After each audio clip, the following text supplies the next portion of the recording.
Assalamualaikum warahmatullahi wabarakatuh. Innal hamdalillah nahmaduhu wa nasta'inuhu wa nastaghfiruh wa na'udzu billahi min syururi anfusina wa min sayyiati a'malina. May yahdihillahu fala mudhillalah wa may yudlil fala hadiyalah. Asyhadu an la ilaha illallah wahdahu la syarikalah wa asyhadu anna Muhammadan abduhu wa rasuluh sallallahu alaihi wa ala alihi wa ashabihi wa man tabi'ahum bi ihsan ila yaumiddin. Amma ba'd. Alhamdulillah pada malam hari ini kita di majelis ke-89 di kitab Bulughul Maram min Adillatil Ahkam karya Al-Imam Al-Hafidz Ibn Hajar Al-Asqalani Asy-Syafi'i rahimahullah. Kita alhamdulillah tentunya masih di bab salat al-jamaah wal imamah, salat berjamaah dan imam. Di pertemuan yang lalu masih ada faedah yang kami ingin sampaikan di hadits 403, 402 dan 401 yang disebutkan sebelumnya. Kita sudah sebutkan faedah pertama. Salat berjamaah bagi laki-laki adalah wajib, berdosa jika ditinggalkan tanpa udzur, dan salatnya tetap sah. Ini alhamdulillah tentunya faedah yang diambil setelah kita melihat perbedaan pendapat di kalangan para ulama fikih, dan pendapat ini yang paling pertengahan. Karena ada dua ujung pendapat, satu fardu ain, syarat sah salat. Iya, tidak sah salat tanpa salat berjamaah. Yang lain ujung bawahnya sunnah, sah salat tidak berdosa. Iya. Ini yang paling pertengahannya yang kami sebutkan ini. Salat berjamaah bagi laki-laki adalah wajib, bukan syarat sah. Berdosa jika ditinggalkan karena wajib, berdosa tanpa udzur, dan salatnya tetap sah. Ini mengkompromikan dalil dari pendapat pertama dan pendapat yang ketiga. Ini yang pertengahannya, wallahu a'lam. Kemudian faedah kedua yang belum kita baca, wanita tidak wajib berjamaah. Karena para ulama menyebutkan, ya, al-unuthah, perempuan itu termasuk sudah udzur untuk tidak hadir berjamaah. Kata perempuan itu sudah menjadi udzur untuk tidak hadir berjamaah. Sebagaimana juga hujan, sakit. Ini para ulama sebutkan dalam satu udzur. Perempuan, hujan, sakit, takut, ya, adalah merupakan udzur untuk tidak wajib berjamaah. Iya, adanya hujan, adanya angin kencang, adanya lumpur, banjir, iya, demikian pula takut kehilangan jiwa, harta, iya, itu termasuk udzur untuk tidak wajib berjamaah di masjid. Kemudian faedah ketiga, siapa yang telah sholat berjamaah atau sholat sendiri karena udzur, kemudian dia ke masjid mendapati orang yang sedang melaksanakan sholat berjamaah, disunahkan dia ikut berjamaah kedua kalinya. Ini kita ambil di hadits yang, ya, terakhir, hadits 403. Kejadian di masa Nabi Shallallahu Alaihi Wasallam, dua orang datang ke masjid, Nabi lagi sholat berjamaah. Mereka tidak ikut sholat. Maka Nabi Shallallahu Alaihi Wasallam bertanya kepada mereka, dan mereka menjawab, mereka telah sholat. Kemudian setelah itu Nabi menganjurkan kepada keduanya untuk ikut sholat, walaupun baginya adalah apa? Sunnah. Walaupun baginya adalah sunnah. Jadi ini faedah supaya kita tidak memberikan sangkaan pada orang-orang yang ada di masjid Kenapa si fulan? Orang sholat malah dia duduk. Orang sholat malah dia cerita. Ini kalau dia dalam masjid. Ini kalau dia dalam masjid. Adapun kalau dia di luar masjid, tentunya kalau sudah sholat, ya tidak perlu lagi dia mengikut orang yang sedang sholat. Ini duduk dalam masjid. Disunahkan untuk ikut berjamaah. Walaupun dia sudah sholat. Baginya adalah sunnah. Baginya adalah sunnah.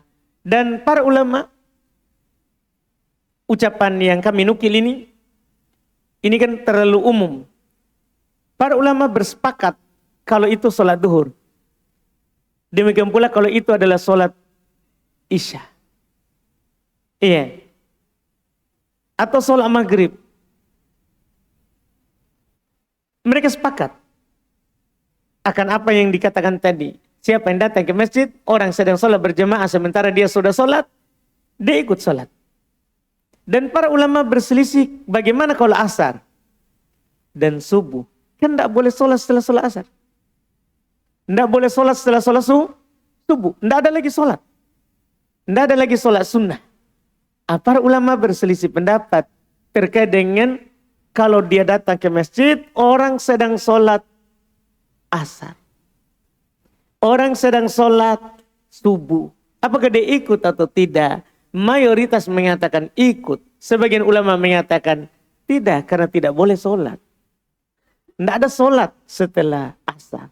Tidak ada sholat setelah sholat subuh. Tidak ada sholat. Tidak ada sholat sunnah.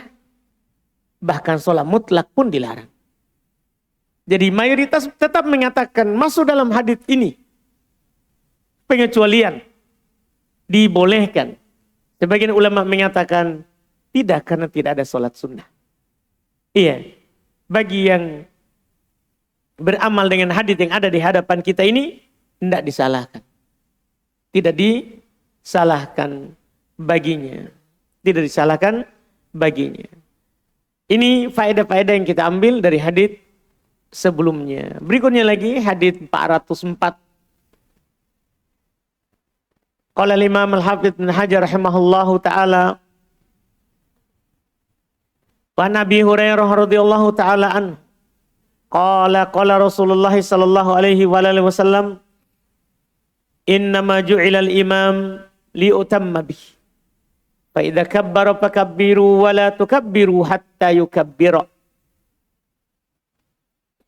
wa idza raka'a farka'u wa la tarka'u hatta yarka'a wa idza qala sami'allahu liman hamidah faqulu Allahumma rabbana lakal hamd wa idza sajada fasjudu wa la tasjudu hatta yasjuda wa idza shalla qa'iman fasallu qiyaman wa idza shalla qa'idan fasallu qu'udan ajma'in.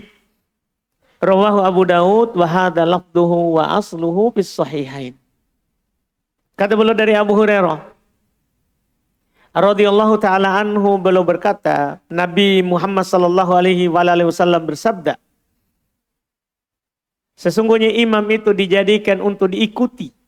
Ini dalil asal terkait dengan mengikuti imam.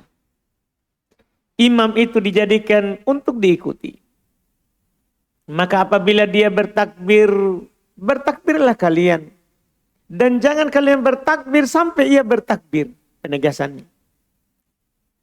Ini di luar daripada Bukhari Muslim. Karena di Bukhari Muslim, kalau dia bertakbir, bertakbirlah. Nanti akan diterangkan. Tidak ada di Bukhari Muslim tambahan. Dan jangan kalian bertakbir sampai ia bertakbir. Tidak ada di Bukhari Muslim. Nanti kita ada keterangannya. Apabila dia ruku, maka rukulah kalian dan jangan kalian ruku sampai ia ruku. Apabila ia mengucapkan sami'allahu liman hamidah, maka ucapkanlah Allahumma rabbana lakal hamd. Apabila dia sujud, maka sujudlah kalian dan jangan kalian sujud sampai ia sujud. Apabila ia salat berdiri, maka salatlah kalian berdiri, dan apabila dia salat duduk, maka salatlah kalian semua duduk. Ini hadits kata beliau diriwayatkan oleh Imam Abu Daud, dan ini lafadznya. Jadi lafaz yang ada di hadapan kita ini, lafaz Abu Daud. Ini ketelitian Al-Hafidz Ibnu Hajar dalam menukil hadits. Ini lafaz Abu Daud. Adapun asalnya terdapat dalam riwayat Imam Al-Bukhari dan Imam Muslim. Iya, dan Imam Muslim. Kita lihat dulu sumber hadis. Hadis ini diriwayatkan oleh Imam Abu Daud. Di Sunan Abu Daud tentunya nomor 603. Dan asalnya dalam riwayat Imam Al-Bukhari. Yang belum katakan tadi, boleh isyaratkan itu. Asalnya adalah dalam riwayat Imam Bukhari di nomor 734. Dan Muslim di nomor 416. Tapi tanpa ucapan, dan janganlah kalian bertakbir sampai ia bertakbir. Dan janganlah kalian ruku sampai ia ruku. Dan janganlah kalian sujud sampai ia sujud. Jadi lafaz yang ada di hadapan kita itu Abu Daud. Iya, di Bukhari Muslim tanpa lafaz ini yang kami katakan ini. Jangan kalian bertakbir sampai ia bertakbir. Di Bukhari Muslim cuma begini. Wa idza kabbara fakabbiru. Kalau dia bertakbir maka bertakbirlah. Tidak ada jangan kalian bertakbir sampai dia bertakbir. Apabila dia ruku maka rukulah. Tidak ada jangan kalian ruku sampai dia ruku. Apabila dia sujud maka sujudlah. Tidak ada kata janganlah kalian sujud sampai ia sujud. Jadi itu perbedaan periwayatan. Perbedaan periwayatan. Derajatnya sahih. Walaupun ini menyelisih Bukhari Muslim. Biasanya kalau menyelisih Bukhari Muslim ini bermasalah. Iya, bisa dimasukkan di hadits syadz. Jika rawi kuat menyelisih yang lebih kuat. Tapi jika rawinya dhaif menyelisih yang lebih kuat maka mungkar. Palsu. Iya. Cuman kenapa kita katakan hadits ini sahih? Karena tambahannya tidak mencacati asal. Tambahan dalam riwayat Abu Daud itu tidak menafikan, tidak bertentangan dengan asal yang ada dalam Bukhari dan Muslim. Sehingga lafadznya adalah tidak bermasalah. Sehingga sahih. Sahih. Iya. Saya kiranya beliau membawakan hadits di Bukhari Muslim lebih bagus lagi. Lebih aman dalam pendalilan. Lebih aman dalam pendalilan. Cuman kan kita ketahui bersama kitab Bulughul Maram ini kitab yang tidak mempersyaratkan haditsnya sahih. Tidak mempersyaratkan hadits di dalamnya adalah sahih. Ada sahih, ada dhaif, bahkan ada palsu. Tidak mempersyaratkan sahih. Iya, tapi beliau terangkan kalau sahih siapa yang mensahihkannya selain di Bukhari Muslim. Iya, beda kalau misalnya Umdatul Ahkam. Iya, yang ditulis oleh Abdul Ghani Al-Maqdisi misalnya. Dia mempersyaratkan harus Bukhari Muslim. Berarti di dalamnya semua hadits sahih. Kalau Bulughul Maram tidak. Jadi kita harus berhati-hati. Jangan sampai kita sembarang menukil. Ada dalam Bulughul Maram. Lihat dulu komentarnya Al-Hafidz Ibnu Hajar di situ. Iya, sama dengan pernah saya dapat orang berdalil bahwa mengusap wajah setelah sholat atau setelah berdoa sunnah. Dalilnya ada hadits di Bulughul Maram. Betul, ada hadits di Bulughul Maram di kitab Adzikr wa Du'a. Cuman dia adalah hadits yang mungkar, dhaif. Beliau datangkan setelah periwayatan sunnahnya mengangkat tangan.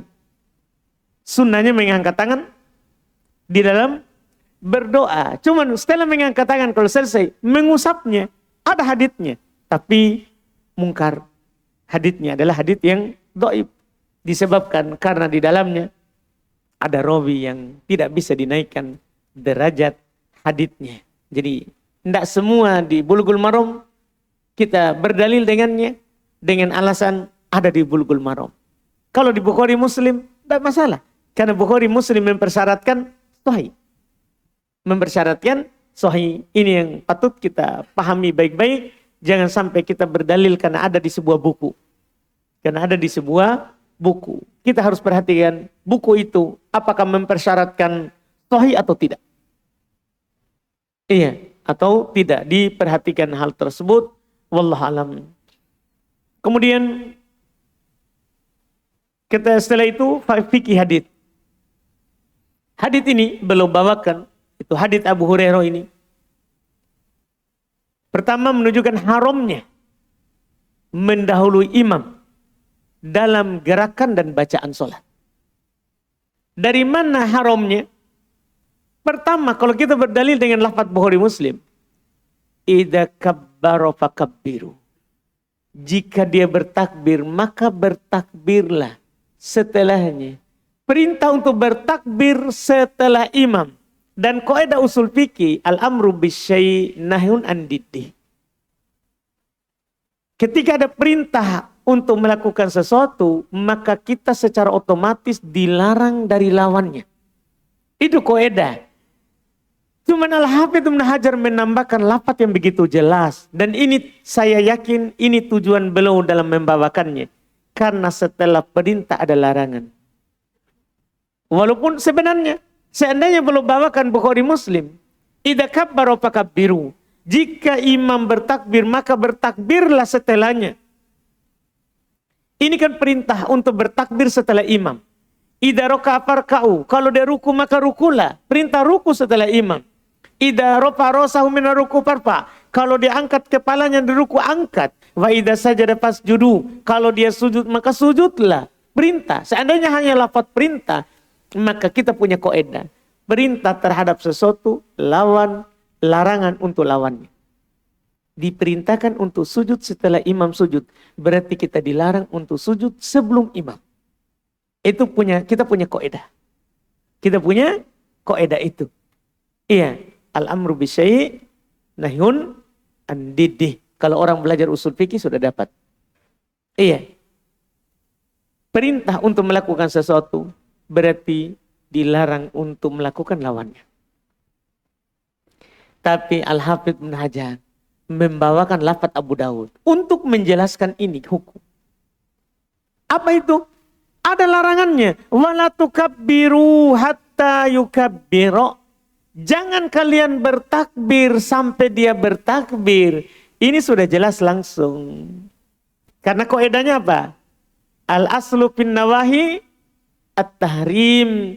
Asal dalam larangan adalah apa? Pengharaman. Jadi faedah yang ada di nomor 1 itu berdasarkan kaidah-kaidah dalam pendalilan. Ya, berdasarkan kaidah-kaidah dalam pendalilan. Jadi ini dilarang oleh Nabi. Jangan kalian bertakbir sebelum dia bertakbir. Jangan kalian bertakbir sebelum dia bertakbir. Berarti jangan kalian ruku sebelum dia ruku. Jangan kalian sujud sebelum dia sujud. Jangan kalian bangkit dari ruku sebelum dia bangkit. Jangan kalian bangkit dari sujud sebelum dia bangkit. Ini adalah ia menunjukkan apa yang kita dikasihkan di faedah pertama. Kedua, makruh bagi makmum untuk bersamaan dengan imam dalam bacaan atau gerakan. Jadi kalau mendahului haram. Kalau bersamaan kita tidak bisa bilang haram. Kita tidak bisa bilang haram. Karena lafadznya adalah jika dia bertakbir maka bertakbirlah. Iya, bertakbirlah pakai fa. Fa itu kan bagi orang yang sudah belajar bahasa Arab ini, mohon maaf kalau belum belajar bahasa Arab. Fa itu kan faedahnya adalah tufidut tartib bila muhlah. Memberikan faedah berurut tanpa jeda. Berurut tanpa jeda. Jadi kalau dia Allahu Akbar langsung Allahu Akbar. Tidak ada jedahnya. Itu fa. Kapan kita Allahu Akbar dia belum Allahu Akbar haram. Kalau bersamaan ini hukumnya hanya makruh karena tidak ada dalil pengharamannya. Iya. Kecuali ucapan amin ini wajar, harus kita pahami baik-baik. Dari sekarang saya kasih tahu memang ya walaupun nanti ada terkait dengan hukum bacaan amin, iya, kecuali ucapan amin disunahkan untuk bersamaan dengan imam. Iya. Karena lafadznya ada 2 hadits. Satu lafadz idza ammana fa aminu. Jika dia mengucapkan amin maka ucapkanlah amin. Dan ada lafaz lain idza qala al-imam ghairil maghdubi alaihim waladdallin faqulu amin. Apabila imam mengucapkan ghairil maghdubi alaihim waladdallin, ucapkanlah amin. Kalau dia bilang waladdallin, kita bilang amin. Pasti bersama imam. Bersama imam. Dengan imam yang mengucapkan apa? Amin. Ini dikecualikan. Ini yang dikecualikan. Karena ada riwayat dari Nabi Sallallahu Alaihi Wasallam. Faedah ketiga, terlambat mengikuti imam karena udur seperti ngantuk tidak berdosa. Dan jika tanpa udur berdosa. Iya, ada orang ruku, sujud misalnya, tertidur di sujud. Iya, lambat mengikuti imam karena dia tertidur, tidak dosa. Tapi kalau tanpa udur, sengaja, mohon maaf, banyak orang di luar sana, apalagi sujud terakhir. Ini kesalahan dalam sholat, sujud terakhir. Imamnya sudah Allahu Akbar, tasyahud, dia masih sujud, tidak tidur. Apa yang dia lakukan? Berdoa. Di sujud terakhir. Ini sengaja ini. Kalau dia tidur, enggak apa-apa. Udurmu. Tapi kalau dia sengaja tanpa tidur, tapi lambat bangun dari sujud, ini masalah. Harus diperhatikan ini. Perhatikan lafadznya. Idza kabbara fakabbiru. Tanpa jeda. Kalau dia bertakbir, bertakbirlah. Idza raka'a farka'u. Kalau dia ruku, rukulah. Idza sajada fasjudu. Kalau sujud, maka sujudlah. Wa idza rafa'a ra'sahu minas sujud farfa'. Apabila dia angkat kepalanya dari sujud, angkat. Wa idza sajada fasjudu. Kalau dia sujud kedua, sujud. Wa idza rafa'a ra'sahu minas sujud farfa'. Apabila dia angkat kepalanya dari sujud, angkat segera. Jangan berlama-lama. Kalau mau berlama-lama sujud, di sholat sendiri, jangan sholat berjamaah. Karena berjamaah ada hukumnya. Innama ju'ilal imam liutamma bih. Imam itu dijadikan supaya diikuti. Ini harus diperhatikan. Jangan sampai kita melakukan sunnah berdoa dalam sujud, terus kita menyelisih imam yang wajib diikuti. Tidak cocok. Kita mau melakukan sunnah berdoa, terus kita meninggalkan yang wajib kita lakukan, yaitu mengikuti imam. Ini harus diperhatikan baik-baik. Jangan sampai kita sholat malah yang didapat dosa bukan pahala. Karena kita tidak sesuai dengan apa yang Nabi SAW tuntunkan. Iya, memang kalau ada yang bilang, masa Allah siksa saya karena saya berdoa? Tidak. Tidak mungkin Allah menyiksa kita kalau kita berdoa, karena doa adalah ibadah. Karena doa adalah ibadah. Tapi kita akan disiksa karena kita menyelisih Rasul. Nanti kan kita ditanya, gimana kamu terhadap pengikutanmu terhadap Rasul? Kan ditanya nanti. Kan ditanya. Apa jawaban kita terkait dengan itu? Ini yang masalah seperti itu. Kemudian berikutnya. Yang keempat. Ini faedah ketiga penting diingatkan kaum muslimin. Faedah keempat, makmum hanya mengucapkan Allahumma Rabbana lakal hamd ketika bangkit dari ruku. Jadi makmum tidak mengucapkan sami Allahu liman hamidah. Adapun baca Allahumma Rabbana lakal hamd, ini di riwayat ini ya. Riwayat yang ada di hadapan kita dengan lafaz Allahumma. Boleh tanpa Allahumma. Sahih juga dari Nabi. Rabbana lakal hamd tanpa Allahumma. Boleh juga ada waw di walakal hamd. Boleh tidak ada. Boleh Allahumma Rabbana lakal hamd tanpa waw. Boleh juga Allahumma Rabbana walakal hamd. Demikian pula kalau tidak ada Allahummanya, Rabbana lakal hamd, tidak ada wawnya. Boleh juga Rabbana walakal hamd. Jadinya semua empat. Semua sahih dari Nabi. Semua sahih dari Nabi. Itu yang diucapkan oleh makmum ketika bangkit dari ruku. Dan bagi orang yang sholat sendiri atau imam, maka dia mengucapkan Sami Allahu liman hamidah. Kemudian Allahumma Rabbana lakal hamd. Kalau orang sholat sebagai imam, dia lanjut. Rabbana walakal hamd. Dia lanjut. Demikian pula orang yang sholat sendiri. Orang yang sholat sendiri, dia ucapkan itu. Kemudian hadits berikutnya.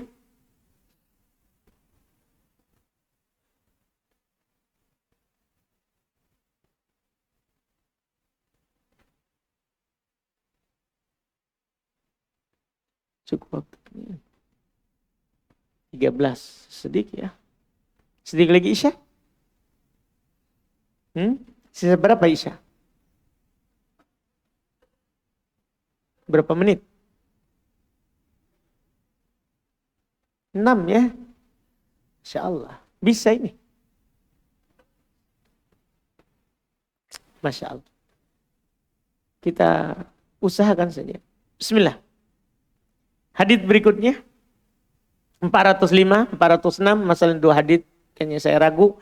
Wa Nabi Sa'id Al-Khudri radhiyallahu ta'ala anhu qala. Anna Rasulullah sallallahu alaihi wasallam ra'a fi ashabihi ta'akhuran. Qala taqaddamu fa'atammu bi wal ya'tamma bikum man ba'dakum. Rawahu Muslim. Kata beliau dari Abu Sa'id Al-Khudri radhiyallahu taala anhu,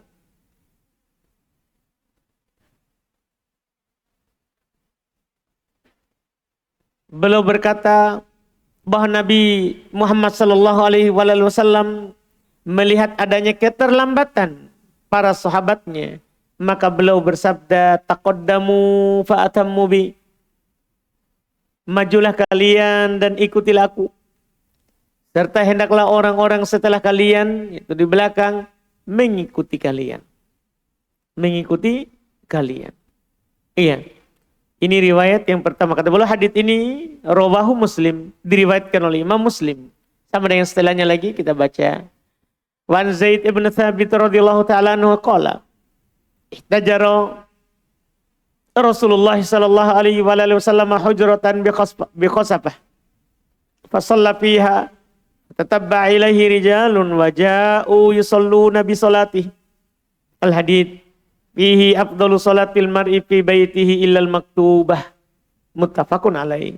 Kata beliau dari Zaid bin Thabit radhiyallahu taala anhu, beliau berkata, Nabi Muhammad sallallahu alaihi wasallam membuat suatu ruangan pembatas dari anyaman pelepah kurma, lalu beliau sholat di dalamnya.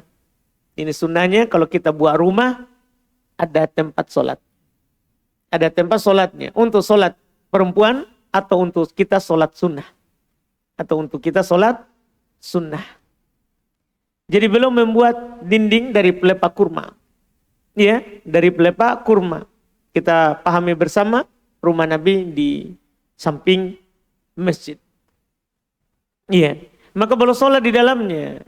Maka beberapa orang mengikuti beliau dan datang untuk sholat, mengikuti sholatnya. Iya. Dan di dalamnya terdapat sabda beliau, sholat yang paling utama bagi seorang adalah di rumahnya kecuali sholat wajib.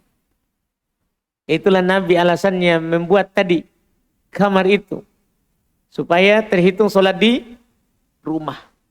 Hadits ini disepakati oleh Imam Al-Bukhari dan Imam Muslim. Sumber hadits Abu Sa'id Al-Khudri itu diriwayatkan oleh Imam Muslim di nomor 438. Hadits Zaid bin Thabit diriwayatkan oleh Imam Al-Bukhari di nomor 731 dan Muslim 781. Derajat hadits tentunya sahih. Adapun fikihnya, ya, masalah imam dengan makmum dipersyaratkan sahnya dalam mengikuti imam jika makmum mengetahui pergerakan imam. 1. Apakah dengan melihat imam atau mendengar suara imam atau melihat makmum lain atau mendengar suara makmum lain. Ini dia masalah mengikuti imam. Akan sah seorang itu mengikuti imam jika makmum mengetahui pergerakan imam. Dengan apa? Dengan melihat imam. Dia lihat gerakannya. Turun sujud, turun ruku, bangkit ruku, turun sujud, bangkit sujud. Dia lihat gerakannya. Itu sah mengikuti imam. Walaupun tidak dengar suaranya. Iya, walaupun dia tidak dengar suaranya. Kan dulu kan orang tidak ada pengeras suara begini. Jadi yang dilihat gerakan. Yang dilihat gerakan. Sah. Mengikuti imam. Dengan melihat imam. Atau dengan mendengar suaranya. Misalnya ini akhwat di masjid di atas. Kan tidak melihat imam. Tapi mereka mendengar suara imam. Sah mengikuti imam. Dalam keadaan seperti itu. Iya. Atau melihat makmum lain. Anggaplah kita sopnya panjang. Suara imam tidak didengar. Tapi didengar oleh makmum yang di depan. Sehingga kalau imam ruku mereka ruku. Imam bangkit mereka bangkit dengan mendengar suaranya. Maka makmum di belakang ketika bisa melihat makmum lain di depannya. Sah juga mengikuti imam. Sah juga mengikuti imam. Iya. Atau mendengar suara makmum lain. Kan ada juga jika dibutuhkan disunahkan untuk menyambung suara imam. Menyambung suara imam. Imam bilang Allahu Akbar. Kan tidak didengar oleh semua di belakang. Ada penyambung suaranya. Menyatakan Allahu Akbar. Dia mendengar bukan suara imam. Tapi suara yang menyambung suara imam. Suaranya makmum. Iya. Maka ini juga dianggap sah dalam mengikuti imam. Dianggap sah dalam mengikuti imam. Semua ini diperpendek saja itu ya. Iya. Syarat sahnya dalam mengikuti imam. Fikih kedua, sangat jelas di hadits, sholat sunnah lebih utama ditunaikan di rumah daripada di masjid. Ya, ini sejalan dengan apa yang Nabi SAW katakan, wala taj'alu buyutakum kubura. Jangan menjadikan rumah kalian seperti kuburan. Tidak pernah sholat. Tidak pernah sholat di dalamnya. Tidak pernah sholat di dalamnya. Jadi sholat sunnah jelas sekali kata Nabi SAW. Ya sholatnya seorang di rumahnya adalah lebih utama kecuali sholat fardu. Sholat di rumah lebih utama kecuali sholat fardu. Berarti yang diinginkan adalah sholat sunnah. Yang diinginkan adalah sholat sunnah. Alhamdulillah kita cukupkan dulu. InsyaAllah berikutnya lagi hadits ke-407 sudah mulai terkait dengan bacaan. InsyaAllah kita ambil di pertemuan kita pekan depan.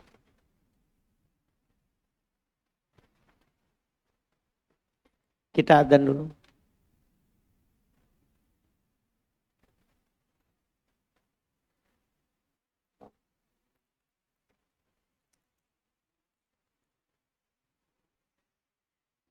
Allahu Akbar, Allahu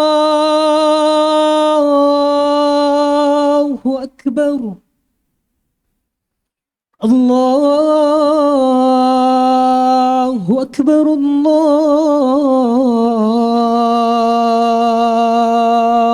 Akbar. Asyhadu an la ilaha illallah.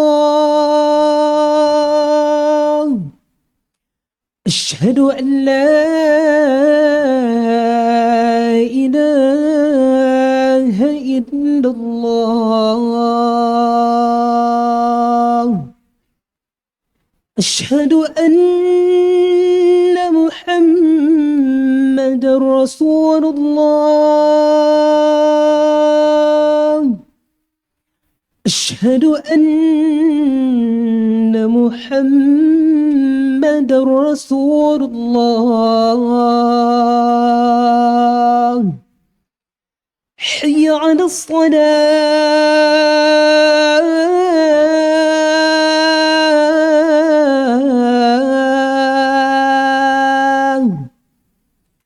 حي على الصلاة.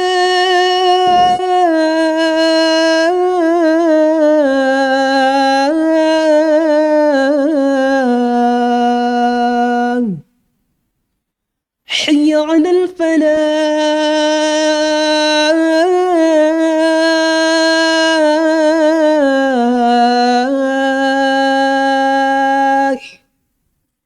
حي على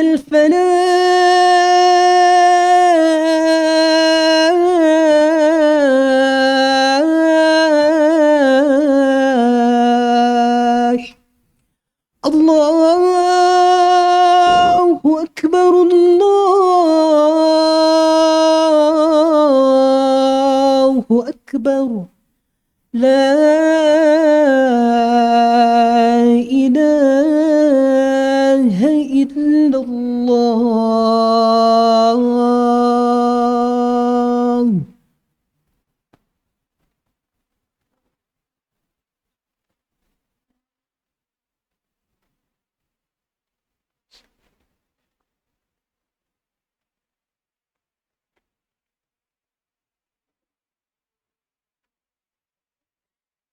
Ini ada pertanyaan. Bismillah. Saya sering ikut imam baca Al-Fatihah, yakni ketika selesai baca satu ayat, saya juga ikut baca ayat yang sudah dia baca. Sampai sebelum ayat Siratal ladzina an'amta alaihim, saya berhenti baca sampai dia imam telah ucapkan amin. Baru saya baca ayat tersebut, yaitu ayat terakhir surat Al-Fatihah, lalu kemudian amin. Pertanyaan saya, apakah hal tersebut boleh? Dan apakah saya sholatnya sah? Boleh, sah, tapi kita menyelisihi Nabi. Karena kita imam amin, kita tidak amin. Iya, maunya ikut terus saja. Sampai sebelum waladhdallin baru amin bersama imam.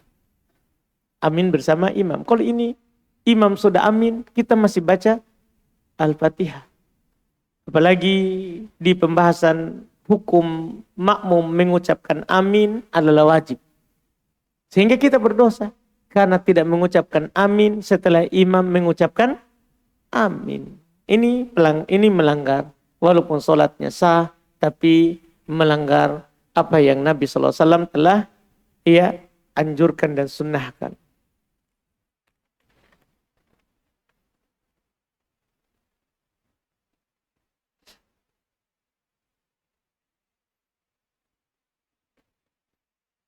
Kemarin disebutkan dalam hadis kalau orang buta dan banyak kesusahan ketika dia meminta rukhsah, Nabi tidak memberikan dengan alasan belum mendengar adzan dan wajib datang.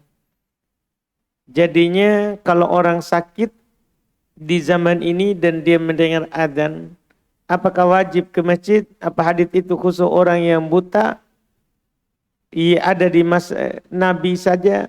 Kita berarti, oh ini pertanyaan terlalu cepat ya. Kan ada tadi pembahasan. Kalau orang sakit, ada tadi. Ada tadi yang kita bahas, orang sakit. Termasuk rukhsah, keringanan. Termasuk keringanan. Iya. Ketika pertanyaan kedua, ketika kita sudah sholat dan kita kebetulan di masjid dan sholat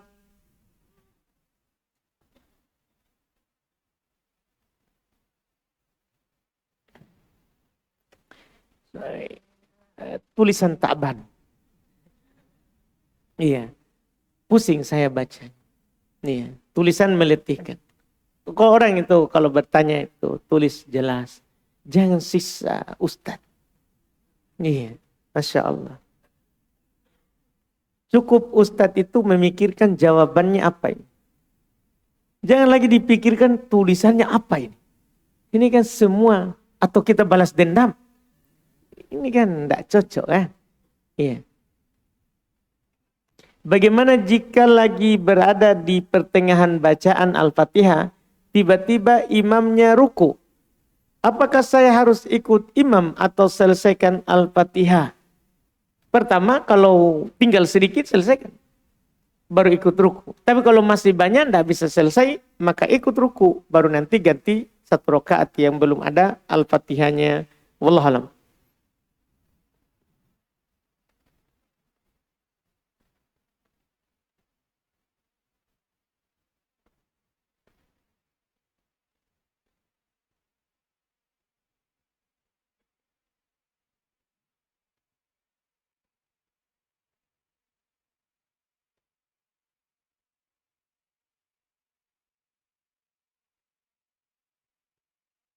Hadits sebaik-baik solat sunnah adalah di rumah.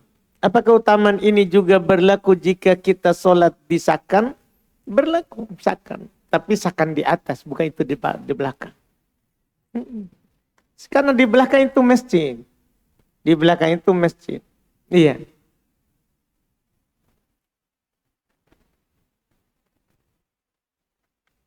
Bagaimana cara kita menyikapi orang yang mencela kita dengan sebutan Wahabi? Bilang saja Alhamdulillah. Tidak ada masalah. Wahabi kita disandarkan kepada nama Allah. Al-Wahhab. Berarti kan kita disebut Wahabi, berarti kita hambanya Allah. Al-Wahhab. Alhamdulillah. Bersyukur saja. Ya. Dan kalau itu bernada celaan, sabar saja. Baru Wahabi. Nabi dikatakan gila. Kalaupun kita dibilang orang gila ini, alhamdulillah. Kalau begitu kita sudah benar itu. Karena tidak ada orang yang benar yang tidak dicela. Kalau tidak mau dicela, jadilah orang yang tidak benar. Kalau tidak mau dicela. Iya. Lihat ustaz-ustaz yang tidak dicela misalnya. Para pendakwah yang tidak dicela. Itu kan karena mengikuti arus. Tidak mau bilang yang benar, tidak mau bilang yang salah itu salah. Jadi kapan kita bilang seperti Nabi, bahwa yang salah itu salah, yang benar itu adalah benar, pasti kita dicela. Dipastikan itu. Itu yang dikatakan oleh Waraqah ibnu Naufal. Seorang Nasoro kepada Nabi yang sebelum diangkat menjadi Rasul. Waktu itu kan Nabi terima wahyu di Gua Hira. Turun surat Al-Alaq. Beliau diangkat menjadi Nabi. Berubah keadaan beliau. Demam, dingin. Dibawa oleh istrinya Khadijah kepada Waraqah ibnu Naufal. Karena dia punya ilmu kitab. Apa dia bilang kepada Nabi? Hada namus.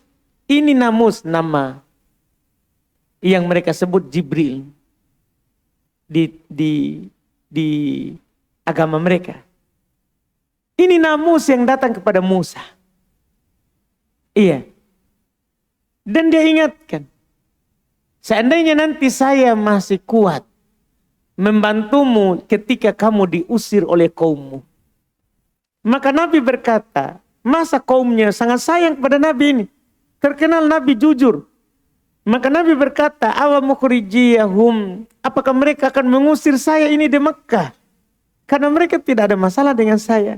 Kata Namus, tidak ada orang yang membawa seperti yang kamu bawa ini nanti. Kecuali pasti akan dimusuhi oleh kaumnya. Jadi kalau kita membawa seperti yang Nabi bawa, pasti kita akan dimusuhi oleh orang. Itu secara otomatis itu. Iya, itu sudah sunnatullah. Jadi sabar saja. Tidak ada jalan kecuali sabar. Tidak ada jalan kecuali sabar. Wallahu alam. Apa hukum menolak ajakan suami karena sedang sakit? Sedang sakit. Ya termasuk udur. Termasuk udur. Iya. Sakit termasuk udur. Suaminya memahami hal tersebut. Memahami hal tersebut. Tapi kalau misalnya suaminya memang dalam tahap butuh, darurat, layani saja. Kan kalau kita sakit boleh bertayamum. Gitu. Kita tidak bisa mandi kan boleh bertayamum. Sampai bisa mandi. Sampai bisa mandi. Kecuali misalnya kalau melayaninya kita akan pingsan. Jangan dulu. Sabar, minta kepada suaminya untuk sabar. Nanti sehat baru digas. Ustaz, kami minta nasihat. Apa ini? Singkat. Untuk istiqomah di atas jalan Rasulullah dalam beragama. Allah berfirman, singkat dah, singkat. Allah Subhanahu wa taala berfirman kepada Nabi Muhammad SAW, "Fastaqim kama umirta wa man taba ma'aka wa la tataghaw." Singkat. Beristiqomahlah kamu seperti yang kamu diperintahkan. Jadi apa yang kamu tahu berupa ilmu, istiqomah saja di situ. Jangan tengok yang orang lakukan yang belum kita tahu. yang kita tahu saja dulu. Ada orang melakukan sesuatu tapi kita tidak tahu hukumnya, dalilnya. Jangan dilakukan. Beristiqomalah kamu di atas apa yang diperintahkan untukmu. Dan bersama orang-orang bertobat bersamamu. Yaitu istiqomah itu bersama orang lain juga. Karena kalau sendiri susah kita istiqomah. Harus bergaul dengan orang yang istiqomah. Jangan melampaui batas. Jangan berlebihan. Walaupun kita kuat, jangan berlebihan. Dalam segalanya.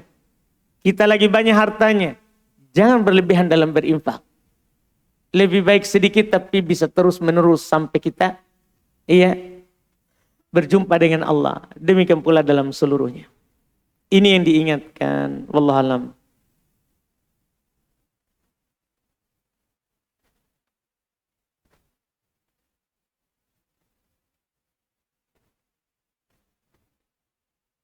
Ustadz, berarti hadits Abu Daud ini sahih secara lafaz namun secara sanad hasan. Sahih. Secara sanad dan secara lafaz. Iya. Bagaimana menyikapi suami? Takut saya kalau suami ini. Bagaimana menyikapi suami yang lebih menyukai nonton pornografi dan onani dari mendatangi saya sebagai istri? Berdosa. Iya, ini wajib dinasehati. Wajib dinasehati. Karena menonton video porno dosa. Memandang yang tidak halal untuk dipandang. Iya. Itu pertama. Kemudian melakukan onani berdosa. Berdosa. Kalau dia lebih menyukai itu daripada mendatangi istrinya, tentunya ini lagi dosa lain lagi. Ketika dia memilih yang lain dan menelantarkan kebutuhan istrinya, itu sudah berdosa. Jadi pertama dinasihati suaminya, semoga diberi hidayah oleh Allah Subhanahu wa taala untuk meninggalkan hal tersebut. Kemudian tentunya kita penuhi kebutuhannya, Iya. Mungkin ini siapa tahu karena kurang. Iya. Kebutuhannya tidak dipenuhi sehingga dia melampiaskan ke tempat lain. Intinya nasihati, doakan hidayah untuknya, dan kita yang mengajaknya. Walaupun ini dia tidak mendatangi kita, kita mendatanginya. Iya, kalau dia mulai melihat itu, kita duluan kasih lihat. Kan daripada lihat yang haram, lebih dia lihat kita. Dia suka nonton orang yang berpakaian apa, pakai mi begitu. Kan halal ji. Beli mi baju dinas. Itu siapa tahu dia bosan melihat istrinya dasteran terus, sarung terus, tidak pernah pakai yang satu tali. Pakai mi yang satu tali, supaya dia tidak melihat itu video. Iya, supaya dia tidak melihat. Lakukan saja. Semuanya kan mubah dilakukan antara suami istri. Yang dibicarakan oleh para ulama, mohon maaf, yang dibicarakan itu hanya masalah tepat saya sebut atau tidak ini. Jadi istri itu halal untuk semuanya segalanya. Kebunnya itu. Yang diharamkan adalah mendatangi, mohon maaf, lubang belakang. Tidak mengapa dari belakang, yang penting dari lubang depan.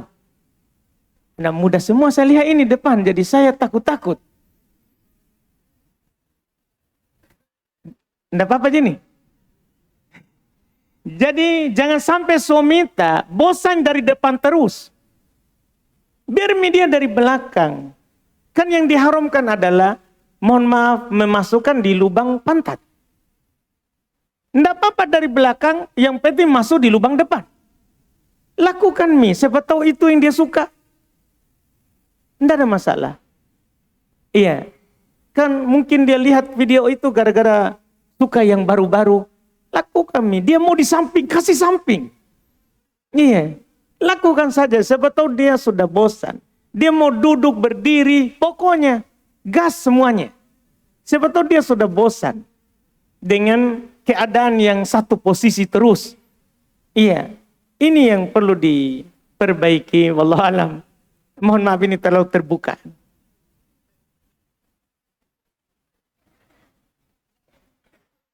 Ustaz, manakah yang lebih sahih? Manakah yang sahih? Meletakkan tangan di dada atau di atas perut ketika sholat? Tidak ada yang sahih. Haditsnya tidak ada yang sahih. Yang sahih itu meletakkan kanan di atas kiri. Sahih. Di dada atau di perut atau di pusar atau di bawah pusar tidak ada yang sahih. Haditsnya. Diberikan keluasan, kelapangan. Terserah mana yang kita ingin letakkan di mana. Yang penting kanan di atas kiri. Tangannya yang sahih. Kalau posisinya di mana, diberikan keluasan. Diberikan keluasan dalam hal tersebut. Wallahu alam.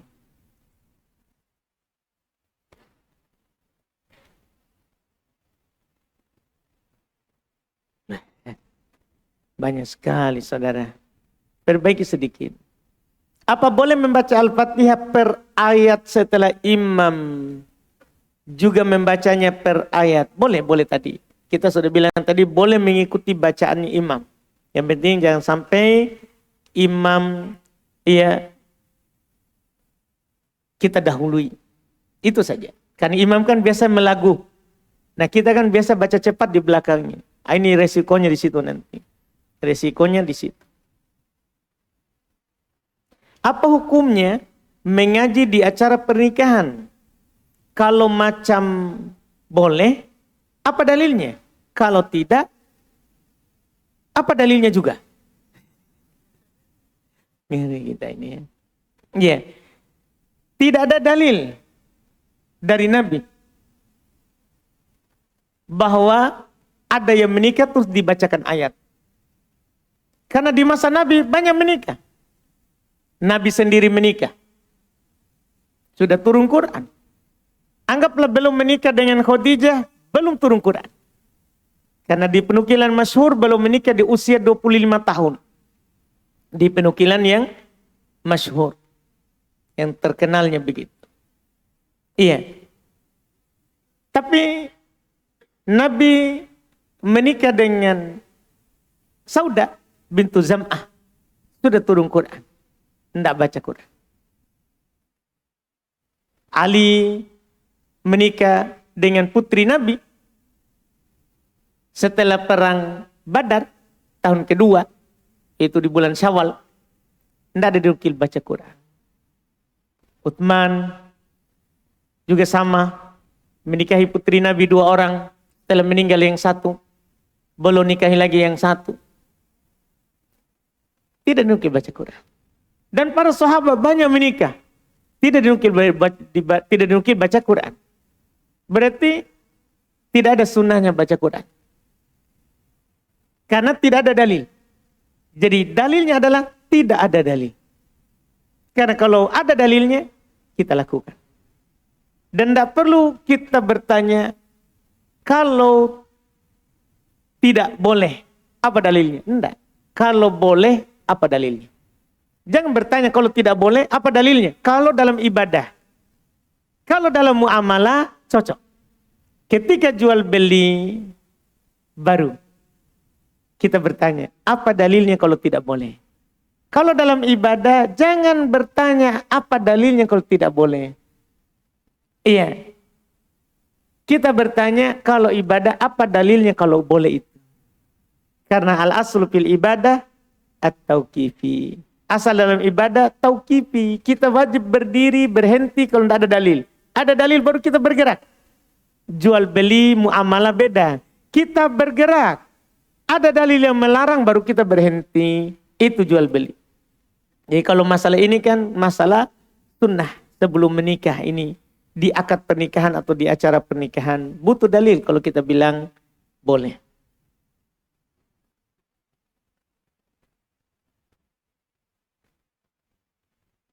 Ustaz, bagaimana dengan imam yang sujudnya lama? Ya ikut lama.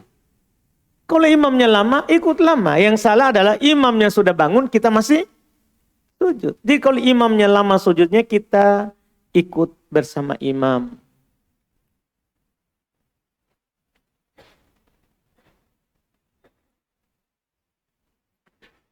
Ustaz, apa hukum menggabungkan niat puasa sunnah, Syawal, Daud, Senin, Kamis, Yaumul Bid? Bah, ngeri kita ini.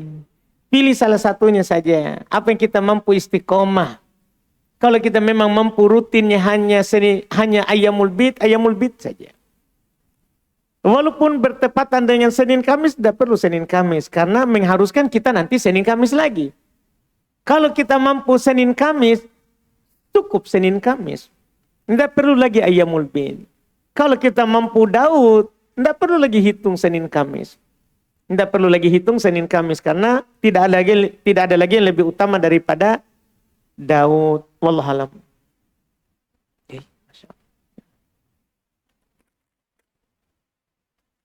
Ternyata pertanyaan ikhwah semua itu tadi ya. Kita lihat pertanyaan akhwat. Apakah kita tetap mendapatkan keutamaan puasa 3 kali sebulan apabila saya puasa setiap Senin dan Kamis dengan niat puasa qada untuk orang tua yang telah meninggal? Tidak, puasa qada itu kan wajib. Kalau qada, iya. Kalau qada tidak sama dengan sunnah dan tidak bisa digabung dengan sunnah. Wallahualam. Ustaz,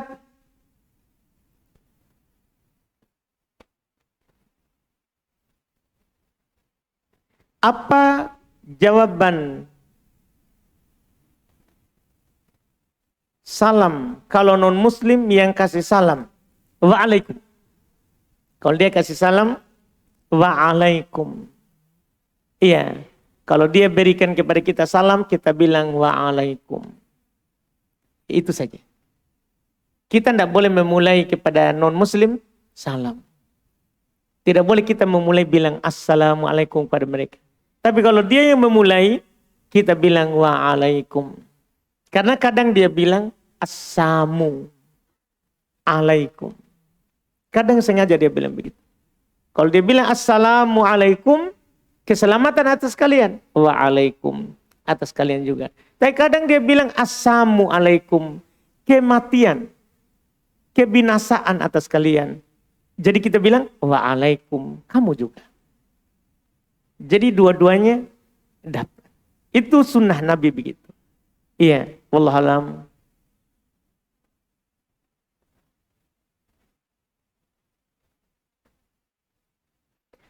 Amin. Apakah sah sholat yang di mana ada tembok di masjid itu saat berjamaah sehingga terputus shaf? Sudah diingatkan buat shaf baru tapi tetap di balik tembok tersebut. Sah, cuman dia tidak sesuai sunnah untuk menyambung shaf. Walaupun menyambung shaf itu ada yang berpendapat sunnah dan ada yang berpendapat wajib. Cuman kan disyariatkan menyambung shaf. Iya, dia menyelisih yang disyariatkan. Dan bagi yang berpendapat wajib, berdosa. Kalau ada orang sholat di shaf yang terputus. Misalnya ini tiang. Kalau kita menyambung tanpa ada kebutuhan, shaf kita akan terputus, berdosa kita. Di atas pendapat yang mengatakan wajib. Bagi yang berpendapat sunnah menyambung shaf tidak boleh putus dengan tiang, maka dia akan mengatakan orang itu menyelisih sunnah. Menyelisih sunnah. Maka tentunya harusnya kita berdiri di shaf yang bersambung. Kecuali dibutuhkan. Hajat misalnya banyak sekali orang. Ya kalau kita tidak masuk di antara itu. Maka tidak akan cukup masjid. Itu namanya hajat. Itu namanya darurat. Dibolehkan, tidak berdosa.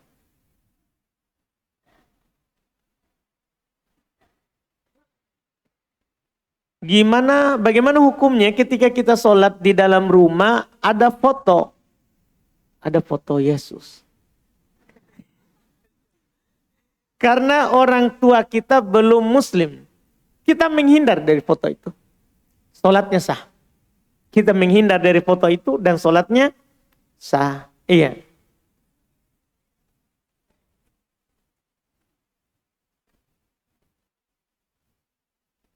Bagaimana seharusnya kita ketika kita mendapati imam rakaat kedua, kita mengikuti imam tahiyat awal, lalu imam rakaat ketiga, kita rakaat kedua. Apa kita tahiyat awal sendiri, dia rakaat ketiga, kita masih kedua? Apa kita tahiyat awal sendiri? Tidak.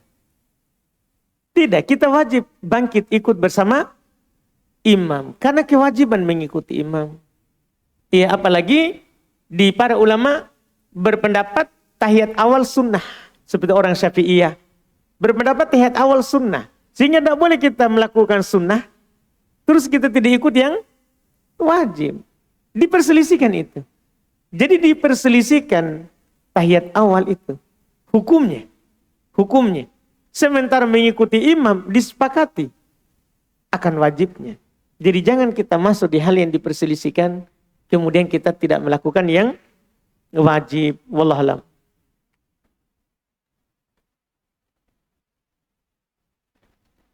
Sedikit lagi. Dua lagi. Insyaallah. Banyak sekali ini.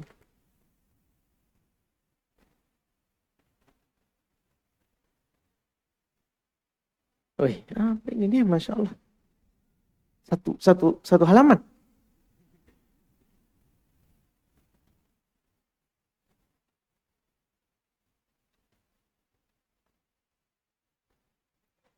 Ustaz, kami mohon doa dari Ustaz dan para jamaah yang hadir. Doakan tahu. Insya Allah suamiku berencana untuk menikah lagi. Ternyata hebat ini perempuan. Ustadz, antum jadi doakan ini. Ustadz, kami mohon doa dari Ustadz dan para jamaah yang hadir. Insya Allah, suamiku berencana untuk menikah lagi dalam rangka menjalankan syariat poligami. Allahu Akbar. Wih, takbir semua ya. Alhamdulillah, Allah lapangkan hati saya dan ridho dengan takdir saya. Alhamdulillah, saya merasa bahagia dan support suamiku dalam setiap prosesnya. Bagaimana perempuan ini? Iya. Bahkan saya merasa tenang karena akhwat yang akan menjadi adik maduku adalah pribadi solihah, menjaga diri dan memiliki akhlak yang baik. Namun kami menyadari jalan ini tidaklah mudah. Oleh karena itu, aku sangat berharap doa dari Ustaz. Agar Allah mudahkan seluruh proses yang kami jalani. Allah lapangkan hati keluargaku, keluarga suamiku, dan keluarga akhwat agar dapat menerima keputusan kami dengan baik dan turut support dan berbahagia. Sudah Masya Allah. Berapa jemaah ini yang aminkan? Masya Allah. Iya. Kadang, ya pernah ada ditanya Syekh Shalih Fauzan senada dengan begini, walaupun ini lebih panjang. Dia bilang dia istrinya yang menyuruh suaminya menikah, mendukungnya. Syekh bilang, di mana perempuan yang seperti ini? Ternyata ada ya. Saya waktu dengar itu, juga mencari-cari itu, ada nggak orang begitu ya, ngomongnya enak sekali begitu. Maksudnya pernah nggak ada orang bertanya, ternyata beberapa tahun lalu baru saya dengar sendiri orang begitu ini. Jadi waktu beliau dengar, dibilang, ada perempuan yang seperti itu. Karena jarang ini. Iya, jarang perempuan yang bisa seperti yang dikatakan oleh penanya. Ya semoga dimudahkan. Nih, semangat sekali semua bapak-bapak ya. Nih, alhamdulillah.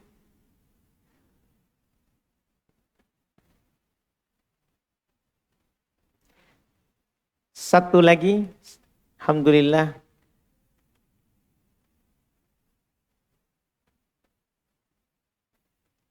Apa Ustaz?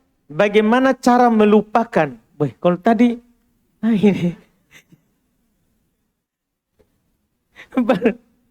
Ini lain lagi nih. Ustaz, bagaimana cara melupakan seorang yang pernah menjanjikan pernikahan dan kebetulan satu tempat kerja, apakah resik pilihan yang tepat? Bah, ini lain lagi ya. Berjanji, kalau ini berjanji menikahinya tapi tidak datang-datang ya. Bagaimana cara melupakannya? Jadi gimana? Gimana cara melupakannya ini? Siapa punya pengalaman? Ada? Bapak? Siapa tahu pernah Ki? Sama mantan tak dulu? Iya. Kita kalau saya secara ustadz, iya, nggak tahu bagaimana pengalaman yang itu. Tapi kalau ustadz kita ridho terhadap takdir. Walaupun kita paksakan bagaimanapun, kalau bukan takdir tak, tidak mungkin datang. Iya, karena akan datang kalau takdir. Akan datang kalau takdir. Walaupun dia berjanji, tapi kalau tidak ditakdirkan, tidak mungkin terjadi.